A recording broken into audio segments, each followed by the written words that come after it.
In today's video, I'm going to go through the evolution, the shift that everyone must make, whether you are currently working in someone else's business or you currently have your own business. Now, one of the biggest traps, one of the biggest flaws, most people thinking when they have a business of their own, they think themselves as a business owner. But in actual fact, they are acting like a business employee or a slave to their business, right? And it's this structure that will cap your growth, right? Now, we all know the whole thing of working on a business rather than working in a business, but the majority of us are capped in our growth, in our capacity to go to the next level because we're stuck within there, whether we accept it or identify it or whether we don't, right? Now, there is a critical shift that we all must make to be a successful business owner, to working on a business, to allow it to become bigger than us and allow it to grow on its own and not have to literally only exist on your blood, sweat and tears. And as soon as you have a day off, you're sick, you go on holidays, whatever, the cash flow diminishes massively, the business stops working, ceases to exist if you're not there every day on the treadmill, just literally running, blood, sweat and tears. And the evolution to having a business that exists without the need of your blood, sweat and tears, without you needing to be in the machine on the treadmill all day, every day, so that it can exist and help clients generate cash flow and grow while you sleep effectively. Right? Because ultimately, I would say the majority of us, if not all of us entrepreneurs, get into wanting to have a business or having a business because of the dream of having the financial freedom, the impact, but at the same time having leverage, right? Because if you don't care about leverage and you don't care about how much you earn and how much time you get paid and literally having to be on the treadmill, well, you can just get a job and you get paid by the hour and you can work 24 hours a day, right? And you can work for someone else and you'll never have ability to earn any higher. You won't have any life, right, outside of working.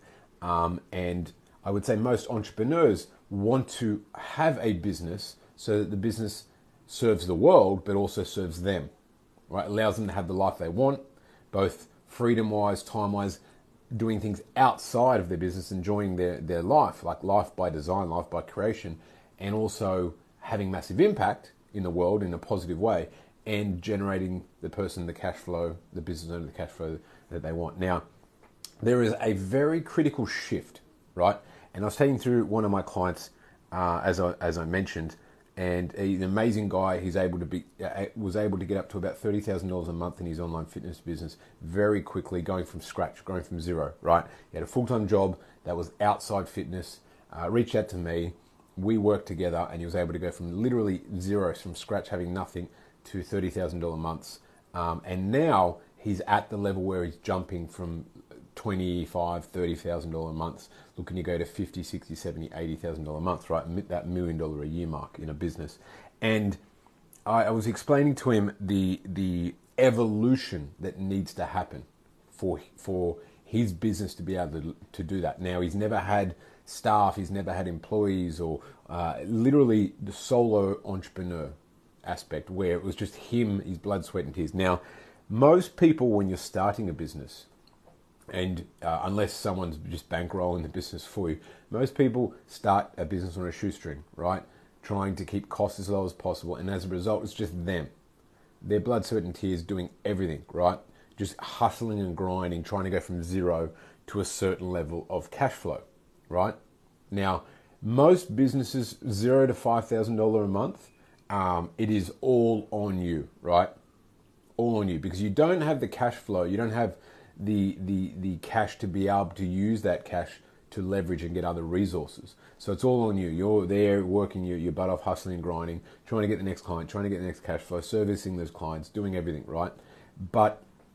And most entrepreneurs are very strong around this area here, right? Because you're like, I can depend on myself. I know how hard I can work. I'm highly motivated. I'm there to do whatever it takes. Like, I'm gonna make this happen. nothing's going to get in my way, and I can totally depend on myself, right? Now, when you get to a certain level, of, let's say $5,000 to $10,000 a month, there's a complete flip, right, to bringing on resources and starting to, whether that's systems or teams, right, and starting to leverage to allow you to get more bang for your buck, more reach and impact and income for the time that you put in to the business, right? Before that, it's just bashing it out, right? You're just literally on the treadmill, running as hard and fast as you can. But then there becomes a stage where that actually becomes a weakness, right? Once again, most entrepreneurs are very strong at relying on themselves, depending on themselves. I would say in this industry, whether you have a sporting background, a fitness background, we're all quite competitive, right? And we all like able to go, you know what, I'm going to get in there, I'm going to get it done, right? Everyone else out of my way, right? Now, when you get to a certain level, that is a huge strength, right? First and foremost, there's a huge strength of going from ground zero to the ground floor to level one, right? And getting you to a certain level and getting you there fast, right?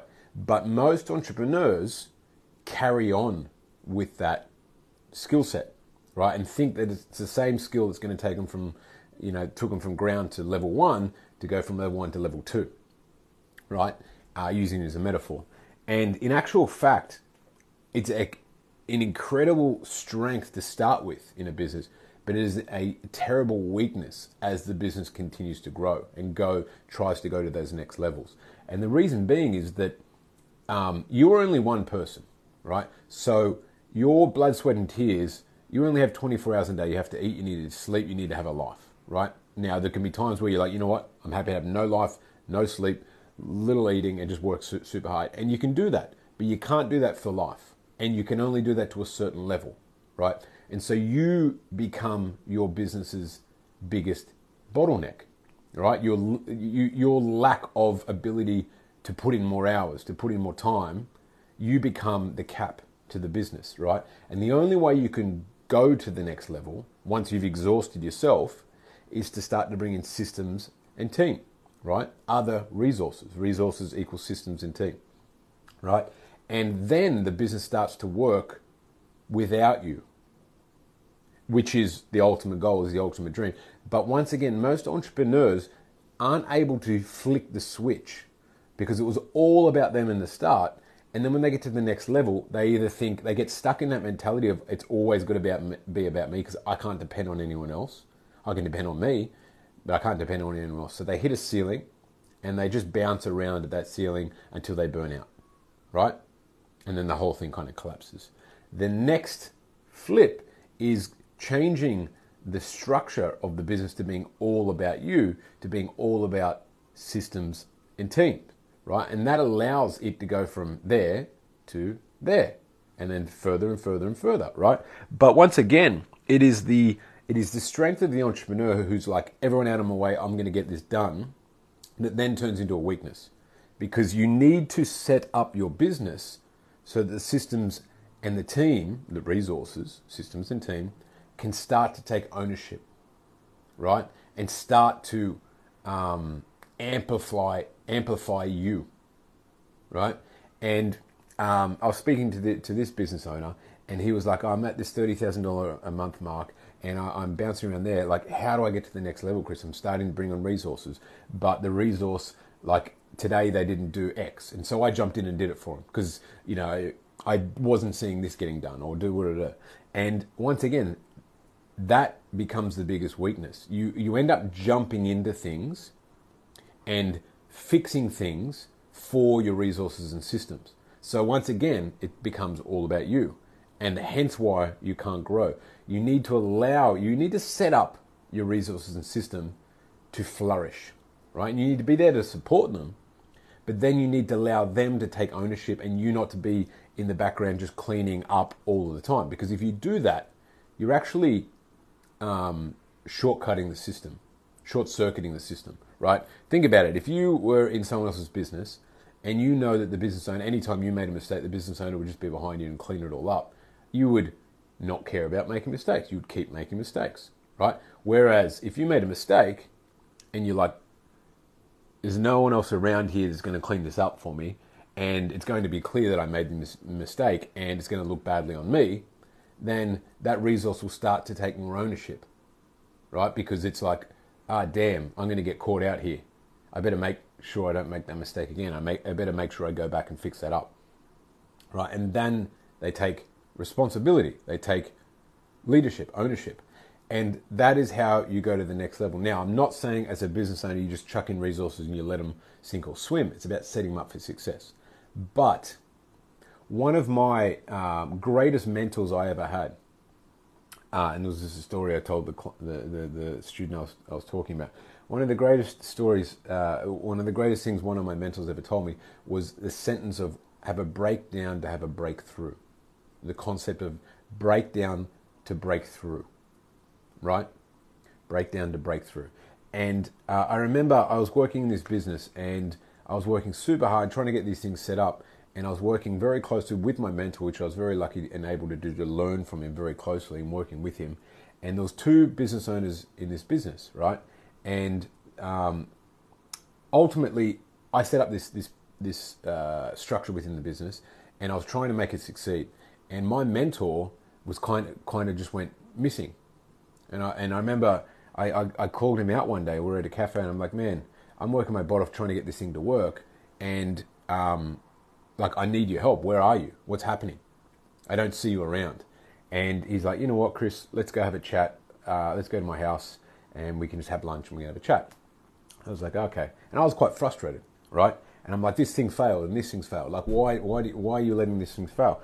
And then when we had lunch, he was like, we went to his house, had lunch, and he's like, Chris, look, I'm going to teach you a thing called breakdown to breakthrough, right? Now, in all aspects, if I was to jump in and save every little thing, right? No one realizes there is a problem with the system or the structure. So nothing will ever get better. If everything works, right? If there's never a breakdown, everybody thinks everything's perfect, right? And no one else thinks, oh, we need to improve this or we need to improve that. And he was like, I'm intentionally, I can see it, I'm there. I know it's not going to blow up. If it was going to be really bad, I'll catch it.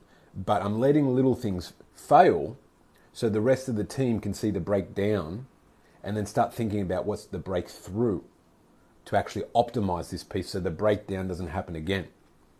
And he was like, Chris, if I jump in and I save the day on every little piece behind without anyone knowing, there will be no breakdowns and everybody will think everything's fine. And the systems and the structure and the resources are all perfect. And so no one will actually try to improve these things that are broken, because I'll mask what is broken by fixing it. No one will realize it. But if I let little things fail, it becomes clear that the system or the structure needs to be improved. And then you can have conversations with the rest of the team and say, okay, cool, so why did that fail? What do we need to do to improve that so it doesn't fail again? What made that breakdown? Okay, now we're having a breakthrough moment to think about what created that breakdown, to have a breakthrough, fix that problem so it never happens again, right? And that is how you improve your systems and your structures and your team, and you get more ownership, more responsibility within your team. Now, I'm not saying that you're going to allow anything to blow up that would send you into liquidation, for example, right? I'm talking about small things. As a business owner, as an entrepreneur, in the early stages, you're jumping in, you're fixing everything, you're out of the way, everybody, right? When you jump to the next level, you actually have to take a step back and work slower and smarter, right? When you're going from 0 to 5K a month, 0 to 10K a month, you're literally just running everywhere. You're just pulling the trigger on everything and you're just hoping something sticks, something hits, right? You're just taking as many fires as possible, and as soon as something hits, you're away.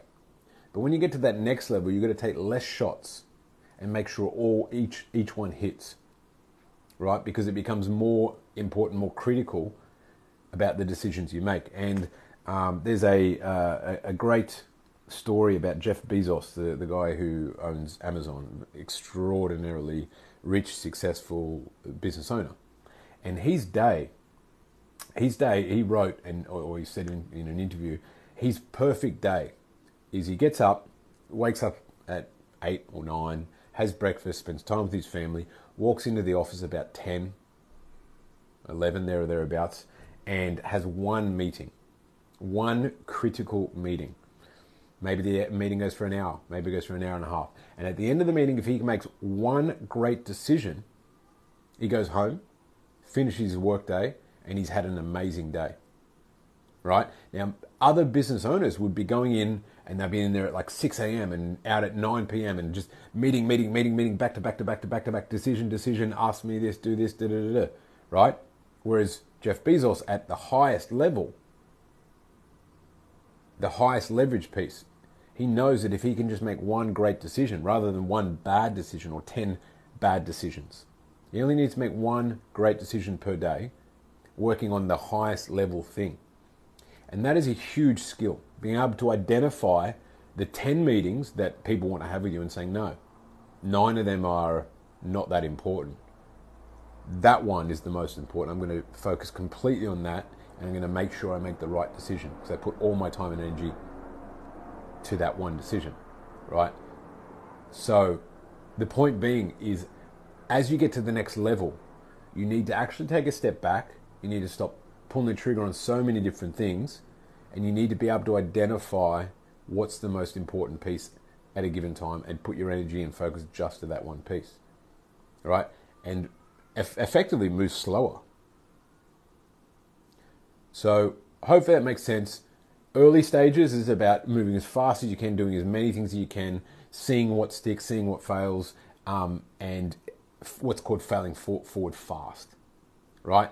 But then when you get to that next phase, if you never flip out of that mentality, you will cap yourself and you always bounce around the same level. So if you're at a stage in your business right now and you feel like that you're stuck within your business and you can't grow further and you're kind of just bouncing around to where you've been for the last year, 2, 3, and you feel like you're burning out, you need to think, is it because I personally haven't evolved to that next person I need to be to allow the business to go to the next level?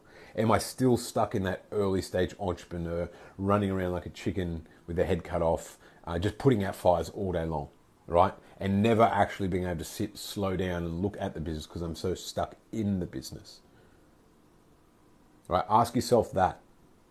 And if the answer is yes, identify where and how you can flip and make sure that your what was a strength before is not now your biggest weakness that's holding the business back. So hopefully that makes sense. If you really want to take your business to the next level, I highly recommend thinking around that. Like I said, with this client, he's doing about $30,000 a month and he's looking to go to 50, 60, 70, 80. And he hadn't really had teams or systems or whatever before, and it's all relied on him. And now he was struggling to go to that next level and become that person of a team and resource manager, effectively a business manager, business owner, rather than effectively being an employee of his business, being stuck in the business rather than being a business owner. So it's very critical, whether you want to have a business, whether you are in a business right now, to see where you're at and to see, okay, maybe what's gotten me to where I am is I don't need more of that. I need something new. I need something different to go from where I am today to where I want to be, that next level. Any questions on any of that whatsoever, feel free to hit me up. chris@tribefit.co is my email address. You can go to tribefit.co, our website. You can send through some stuff on there, or you can hit me up over Facebook, Instagram, send me a DM there, and I'd be happy to talk to anyone that's stuck in that stage, right, that effectively wants to go to the next level and needs a roadmap specifically on how to do that so that they don't trip over and they don't fail and they don't have those painful mistakes that slow us all down and hurt energy-wise, ego-wise, and money-wise, right? If that's you, reach out. I'll be happy to help, and you will see how everything completely changes once you make that flip, and effectively how your life and your business becomes so much better, so much easier, so much more fulfilling, and actually will have bigger impact on the world. Cheers.